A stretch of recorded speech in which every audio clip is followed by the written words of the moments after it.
तो शाम 6 बजे मोदी मंत्रिमंडल का विस्तार होना है। मोदी 2.0 का विस्तार होना है, पहला विस्तार होना है। सबसे पहले हम आपको कैबिनेट विस्तार की 10 बड़ी बातें जो इस वक्त हमारे पास है वो बता देते हैं।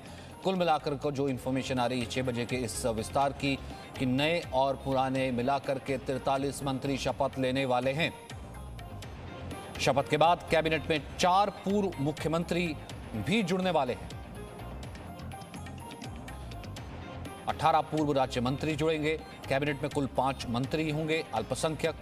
कैबिनेट में कुल 11 मंत्री महिलाएं होंगी। अनुराग ठाकुर का प्रमोशन हो सकता है, उन्हें कैबिनेट मंत्री बनाया जा सकता है। जी किशन रेड्डी, पुरुषोत्तम रूपाला का भी प्रमोशन हो सकता है। शिक्षा मंत्री रमेश पोखरियाल निशंक ने इस्तीफा दे दिया है। राज्य मंत्री संतोष गंगवार का भी इस्तीफा हुआ है। वहीं कैबिनेट मंत्री सदानंद गौड़ा का भी इस्तीफा हो गया है।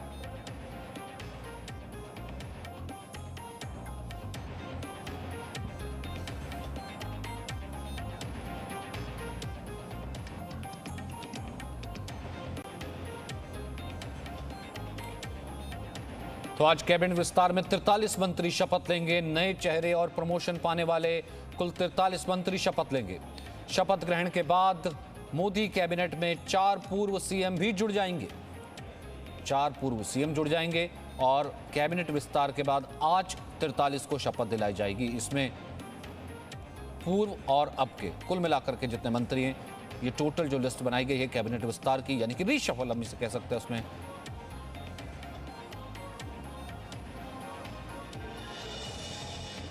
तो इस विस्तार में 4 जो है वो पूर्व मुख्यमंत्री भी जुड़ जाएंगे, उनको भी बुला लिया गया है। फिलहाल जो नाम सामने आ रहे थे उसमें उत्तरांचल के पूर्व मुख्यमंत्री तीरथ सिंह रावत का नाम भी है। महाराष्ट्र हो सकता है कि देवेंद्र फडणवीस यहाँ पर सामने आए। सर्बानंद सोनोवाल तो है ही। वहीं इस बीच संजय धोत्रे, राव साहब दानवे पाटिल का भी इस्तीफा हो चुका है। शाम को 6 बजे मंत्रिमंडल का विस्तार होना है। कैबिनेट विस्तार में 43 मंत्री शपथ लेने वाले हैं। अनुराग ठाकुर का प्रमोशन हो सकता है, कैबिनेट मंत्री बनाया जा सकता है। वहीं मनसुख मंडाविया, हरदीप पुरी और रिजिजू का भी प्रमोशन हो सकता है। पुरुषोत्तम रूपाला का भी प्रमोशन तय माना जा रहा है। वहीं जी किशन रेड्डी, गृह राज्य मंत्री का भी प्रमोशन हो सकता है, उनका भी प्रमोशन तय माना जा रहा है।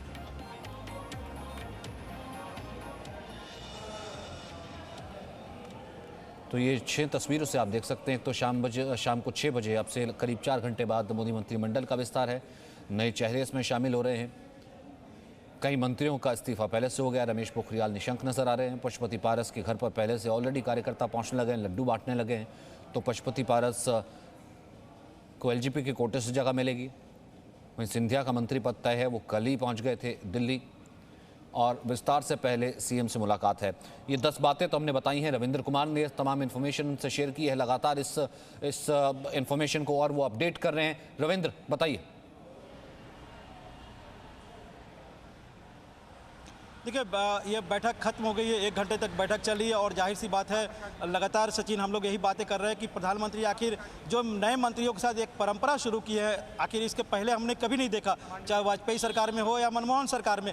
लेकिन 2014 के बाद ये लगातार इस तरह की परंपरा निभा रहे हैं प्रधानमंत्री नरेंद्र मोदी, क्योंकि हर बार वो जब नए मंत्री शपथ लेते हैं उनके साथ पहले शपथ से पहले चाय पर चर्चा करते हैं, 1 आध घंटा उनसे बातचीत करते हैं।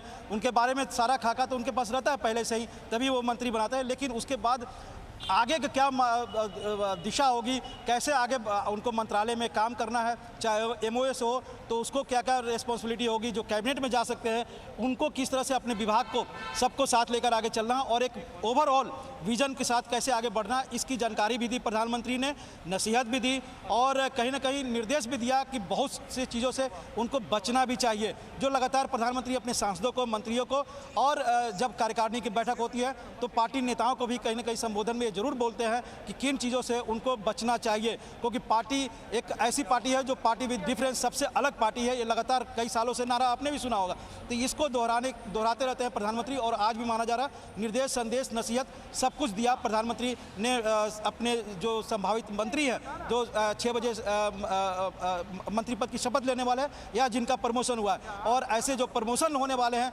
जो सचिन 7 ऐसे मंत्री की सूची हमारे पास आई थी जिसका जिक्र भी आपने भी किया और और जो हम लोगों ने भी चर्चा की उस पर, उनको प्रमोशन उनके परफॉर्मेंस के आधार पर दिया गया, या फिर राज्य में कोई ना कोई ऐसा इक्वेशन है उसको साधने की भी कोशिश की गई है इस प्रमोशन द्वारा। परफॉर्मेंस प्लस इक्वेशन कहीं ना कहीं ये जरूर ध्यान में रहा, खासकर पुरुषोत्तम रूपाला, मनसुख मंडाविया अगर का प्रमोशन हो रहा है, जैसे कि जो इस बैठक में मौजूद थे, जो अभी एमओएस है, इंडिपेंडेंट एमओएस हैं, तो कहीं ना कहीं उनका प्रमोशन हो रहा है। तो परफॉर्मेंस प्लस गुजरात विधानसभा चुनाव का इक्वेशन को देखते हुए इनका प्रमोशन वहाँ पर जरूर किया जा रहा है। इसी तरह किरण रिजिजू नॉर्थ ईस्ट से अगर देखा जाए, अरुणाचल से आते हैं, 2014 में भी थे, 2019 में भी है। हालांकि 2014 में वो एमओएस होम थे, जहाँ पर अभी जी किशन रेड्डी हैं। जी किशन रेड्डी का भी परफॉर्मेंस 2 साल के अंदर 2019 में वो मंत्री बने थे, लगभग 2 साल में उनका परफॉर्मेंस ऑडिट हुआ, बेहतर पा गए, उनका भी प्रमोशन हो रहा है। अनुराग ठाकुर जो वित्त राज्य मंत्री बने हैं, पहली बार वो मंत्रिमंडल में शामिल हुए हैं। और तेज तर्रार आपने देखा कि निर्मला सीतारमण के साथ जब भी प्रेस कॉन्फ्रेंस वित्त मंत्रालय के हुई है, चाहे कोविड काल में लगातार जो ऐलान किया गया था, पैकेज की घोषणा की गई थी, तो एक परंपरा, नई परंपरा शुरू हुई थी कि निर्मला सीतारमण अंग्रेजी में बोलती थी और उसको हिंदी रूपांतर करते थे अनुराग ठाकुर।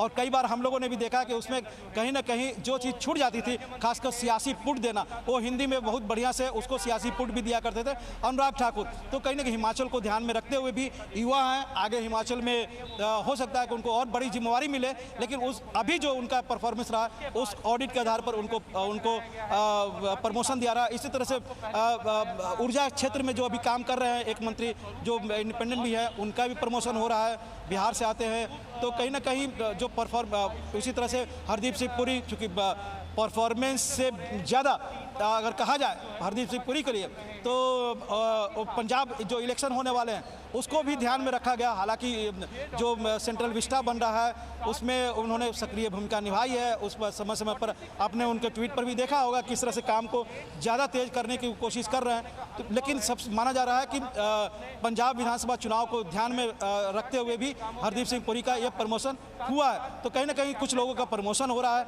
कई लोग का परफॉर्मेंस बहुत ख़राब रहा है, उनको हटा दिया गया है, चाहे वो देवश्री राय हो या फिर सदानंद गौड़ा हो, या फिर जिनकी उम्र ज़्यादा हो गई है उनको भी हटाया गया। थावरचंद गहलोत की उम्र हो गई थी, बहुत सालों से मंत्री, बीजेपी के कद्दावर नेता रहे, ऐसी एक बड़ा चेहरा रहे हैं। 1992 में सुंदरलाल पटवा गवर्नमेंट में मध्य प्रदेश में वो मंत्री थे, बीजेपी के महासचिव रहे, संसदीय बोर्ड, केंद्रीय चुनाव समिति, कई तरह के उन्होंने जिम्मेदारी निभाई, उनको राज्यपाल बनाया गया। तो कहीं ना कहीं ये ओवरऑल मंथन का नतीजा है, जो 43 लोग अभी शपथ लेंगे, जिसमें कई लोगों का प्रमोशन होगा, कुछ लोग कैबिनेट के दर्जा प्राप्त करेंगे, वो शपथ लेंगे, कोई लोग एमओएस से एमओएस इंडिपेंडेंट होंगे, और कई लोग जो नए हैं जिनका खाका आपने भी बताया, जो लगातार हम लोग चर्चा कर रहे हैं, उसका आधार क्या रहा है। कई विशेषज्ञ हैं इसमें, पहली बार इतने बड़ी संख्या में विशेषज्ञों को इसमें शामिल किया गया, महिलाओं को शामिल किया गया, SC ST वर्ग से लाया गया, वकील है, डॉक्टर है। तो कहीं ना कहीं सारा चीज परफॉर्मेंस ऑडिट करने के बाद ये मंत्रिमंडल का गठन हो रहा। और मान के चलिए कि 2014 से अगले 3 साल को ध्यान में रखकर ये परफॉर्मेंस ऑडिट हुआ और मंत्रालय का ये नए मंत्रियों को शपथ दिलाई जा रही है। 6 डॉक्टर का कहीं ना कहीं संकेत है कि ये इनका कहीं ना कहीं इन डॉक्टर्स जो विशेषज्ञ हैं इनका अनुभव लिया जाएगा। खासकर स्वास्थ्य मंत्रालय में कोविड काल अभी खत्म नहीं हो रहा, प्रधानमंत्री लगातार कह रहे हैं कि पिछले 1.5 साल हुआ है, आगे आने वाले दिनों में और कैसे कोविड से निपटना है, वैक्सीन को कैसे और तेज गति देनी है, तमाम तरह का है। तो कहीं ना कहीं 6 डॉक्टरों में से 1-2 को जिम्मेदारी दी जा सकती है। इसी तरह से आप देखिए कि शिक्षा क्षेत्र में लगातार जो फैसले आसानी से हो सकते थे, कन्विंस करके हो सकते थे, छात्रों को लेकर, अभिभावकों को लेकर, कोविड काल में उसको लेकर भी प्रधानमंत्री को हस्तक्षेप करना पड़ रहा था। आपने देखा, हम लोगों ने उस पर कई बार चर्चा की है। तो ये भी माना जा रहा है कि शिक्षा क्षेत्र में बड़ा बदलाव किया जाएगा, हो सकता है। हालांकि इसकी पुष्टि करना काफ़ी मुश्किल है, प्रधानमंत्री का विशेष अधिकार है, लेकिन फिर भी मैं कहना चाहूँगा, जो जानकारी मिल रही है, शिक्षा मंत्रालय को हो सकता है पहले की तरह 2 भागों में बांट दिया जाए, एक स्कूली शिक्षा, एक अपर शिक्षा। और ऐसे में माना जा रहा है कि उत्तर प्रदेश के कद्दावर ब्राह्मण नेता है, जो कैबिनेट मंत्री हैं, शायद महेंद्र नाथ पांडे का और बड़ा विभाग मिले, उनका कद और बढ़ाया जाए। तो कहीं ना कहीं तमाम तरह का मंथन हुआ है उत्तर प्रदेश को लेकर, जातीय समीकरण को लेकर, विशेषज्ञता को लेकर, तकनीकी मामलों को लेकर। अश्विनी वैष्णव एक तकनीकी विशेषज्ञ तौर पर है, वो देखिए वाजपेयी सरकार में उनके OSD थे। वाजपेयी प्रधानमंत्री अटल बिहारी वाजपेयी का एक तरह से आँख नाक कान भी बने हुए थे बहुत सालों तक।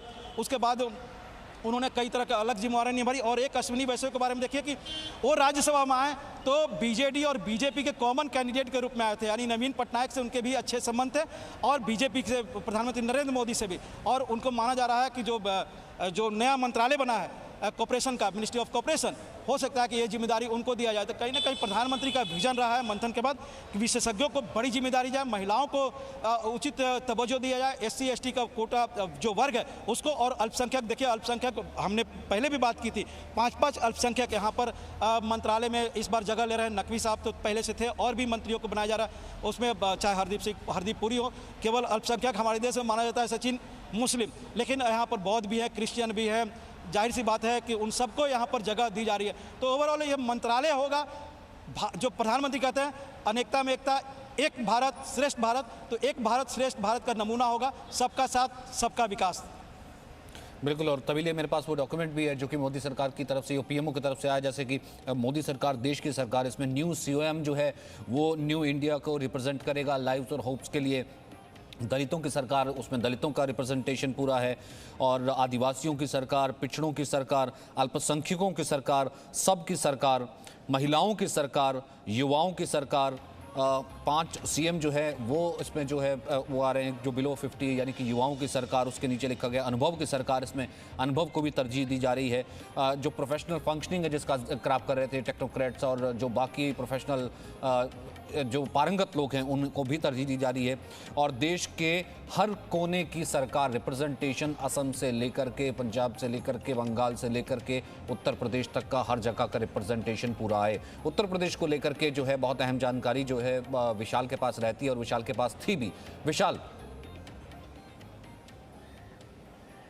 हाँ देखिए सचिन, बिल्कुल, क्योंकि उत्तर प्रदेश में अगले साल चुनाव हैं और यूपी बहुत महत्वपूर्ण है भाजपा के लिए जातिगत समीकरण के हिसाब से, क्योंकि यहाँ की सब कुछ राजनीति जातियों के हिसाब से चलती है। और इसीलिए बीजेपी के ने आज जो मंत्रिमंडल विस्तार करने जा रही है उसमें यूपी से जातिगत समीकरण को ही ध्यान में रखा गया। अनुप्रिया पटेल मिर्जापुर से सांसद है, पूर्वांचल के इलाके से हैं, उनको मंत्रिमंडल में जगह मिल रही है। इसके बाद अजय मिश्रा टेनी का नाम आ रहा है, ये लखीमपुर खीरी से सांसद हैं, ये मध्य यूपी से आते हैं, ब्राह्मण चेहरे हैं। इसके अलावा BL वर्मा जो कि बदायूं से हैं और लोध जात से हैं, क्योंकि कल्याण सिंह के बाद से, क्योंकि कल्याण सिंह अभी बीमार चल रहे हैं, अस्पताल में एडमिट हैं, तो लोध बिरादरी पर बीजेपी अपना फोकस बढ़ाना चाह रही है, इसलिए BL वर्मा को भी मंत्रिमंडल में रखा जाएगा। प्रधानमंत्री नरेंद्र मोदी से उनकी आज मुलाकात हुई है। इसके अलावा SP सिंह बघेल, ये आगरा से सांसद हैं, 2017 में बीजेपी में शामिल हुए थे, पहले समाजवादी पार्टी में थे, अमित शाह इनको बीजेपी में लेकर आए थे। और हालांकि ये SC कोटे से आएंगे, लेकिन इनका प्रभाव पाल, धनगर और जो बघेल जातियां हैं खासतौर पर मध्य यूपी की, उनमें ज़्यादा अच्छा रहता है, इसलिए इनको भी इस मंत्रिमंडल में जगह मिलने की सूचना मिल रही है। इसके अलावा कौशल किशोर जो कि मोहनलालगंज से लखनऊ के सांसद हैं, वो SC कोटे से आएंगे और उनको इसलिए रखा जा रहा है क्योंकि जो दलित वोट बैंक है उत्तर प्रदेश का, उस पर बीजेपी अपनी पकड़ मजबूत रखना चाहती है। मायावती से जो दलित वोट छिटक रहा है 2014 से लेकर 2019 के लोकसभा चुनाव तक, इसमें 2017 का विधानसभा चुनाव भी आता है, उसमें जो बहुत बड़ा तबका दलित वोट का था, जिसमें खटीक, सोनकर, पासी, धोबी, ये जो जातियां आती थी, ये बीजेपी के साथ पूरी तरह से जुड़ी थी, उनको अपने साथ इंटैक्ट रखना चाहती है बीजेपी। अच्छा, एक और बड़ी खबर इस वक्त आ रही है, स्वास्थ्य मंत्री डॉक्टर हर्षवर्धन ने भी इस्तीफा दे दिया है। स्वास्थ्य मंत्री हर्षवर्धन ने इस्तीफा दिया है, फिलहाल सूत्रों के हवाले से ये भी खबर है। तो ये फिलहाल की बड़ी खबर है। एक और जो है कैबिनेट मिनिस्टर का नाम जुड़ गया है जिन्होंने इस्तीफा दिया है। तो स्वास्थ्य मंत्री हर्षवर्धन का इस्तीफा, रविंदर, मैं इसे कैसे देखूं? देखिए सचिन, अब से थोड़ी पहले ही आपसे जो बातचीत हो रही थी कि डॉक्टरों वाला हमने जिक्र किया था कोविड काल में, और ये भी कहा था कि 6 डॉक्टर हैं, हो सकता है कि इन 6 डॉक्टरों में से किसी को जिम्मेवारी दी जाए, क्योंकि डॉक्टर हर्षवर्धन दिल्ली से हैं, कद्दावर नेता हैं, पुराने नेता हैं यहाँ के, लेकिन कोविड काल में अगर देखा जाए तो जो प्रधानमंत्री ने मंथन भी जो किया था, बार बार हम बता रहे हैं, उससे कई मंत्रालयों से नाखुश थे। तो ऐसे उसमें जो जानकारी मिल रही है स्वास्थ्य मंत्रालय के परफॉर्मेंस को लेकर भी है, खासकर जिस तरह से उसको हैंडल किया गया, क्योंकि प्रधानमंत्री या फिर बीजेपी के कई बड़े नेताओं का ये बहुत दिनों से मानना है कि इस मंत्रालय को और बेहतर ढंग से हम हैंडल कर सकते थे। लोगों के बीच में ये एक बहुत बड़ी अवसर भी, जब प्रधानमंत्री कहते हैं कि आपदा में अवसर, तो कहीं ना कहीं ये अवसर भी था कि लोगों के बीच में ये मंत्रालय और बेहतर ढंग से पहुंच सकता था। आप देखिए कि सचिन, लगातार आप जब टीवी पर एंकरिंग कर रहे हैं तो प्रेस कॉन्फ्रेंस जो हेल्थ मंत्रालय का आप काटते थे, उसमें विशेषज्ञ बैठते थे या सेक्रेटरी बैठते थे। ऐसा आप विदेश भी कई जगह गए हुए हैं, फॉरेन में क्या होता है, विदेश मंत्री या फिर स्वास्थ्य मंत्री या इस तरह से मंत्री एक रिप्रेजेंटेटिव होता है, एक कनेक्ट होता है जनता से, वो कहीं ना कहीं वो प्रेस कॉन्फ्रेंस या लोगों के सामने बातें रखते थे सरकार की। यहाँ पर देखने को नहीं मिला, तो कहीं ना कहीं ये विश्वास की कमी पूरे दौर में दिखी गई। लेकिन माना जा रहा है कि इसको लेकर पहले ही से भी विचार चल रहा था, लेकिन उस समय अगर इस तरह के हटाने या फिर विभाग लेने की बात होती तो शायद विपक्ष जो आरोप लगा रहा था उसकी पुष्टि हो जाती कि सरकार फेल रही है। लेकिन कहीं ना कहीं एक जिम्मेवारी तो बनती है सरकार की कि आखिर कोविड काल में खासकर सेकेंड वेव में जिस तरह की तैयारी प्रधानमंत्री के नज़रों में था, प्रधानमंत्री को बताया नहीं गया था। ये बता दूं आपको सचिन कि प्रधानमंत्री पिछले 1 साल से 1.25 साल से विशेषज्ञों से लगातार बातचीत कर रहे हैं। आपने भी देखा होगा, उन विशेषज्ञ स्वास्थ्य सेवा से भी थे और नीति आयोग से भी थे, जो कोविड को देख रहे थे, स्वास्थ्य मंत्रालय को देख रहे थे, लेकिन किसी ने ये नहीं कहा कि बाकी अस्पतालों का हाल देखा और ये कहा गया कई विशेषज्ञ द्वारा कि नहीं, हमने तो बताया गया था। अब इन्फॉर्मेशन पहुंची नहीं पहुंची, हेल्थ मिनिस्ट्री का क्या रोल था, बहुत सी बातें इसमें कहीं आ सकती हैं। कई विशेषज्ञ कह रहे थे, तो उसके मद्देनजर जो, अच्छा आप बात पूरी कर लीजिए, मुझे एक छोटा सा ब्रेक लेना, हाँ कर लीजिए। सचिन, मैं बता दूं कि हो सकता है कि थोड़ी देर में एक और कद्दावर कैबिनेट मिनिस्टर जिनके पास 3-4 विभाग है, उनके भी इस्तीफे की खबर आ सकती है। इस्तीफा आने दीजिए तो उस पर भी हम लोग चर्चा करेंगे। और एक और जो है कि जो हमारे पास जानकारी है,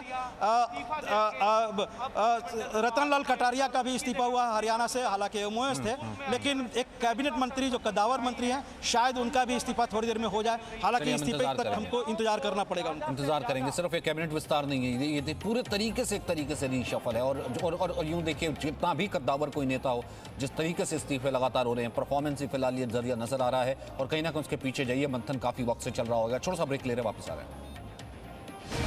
Presenting B News app, available on Google Play and App Store. Download it now.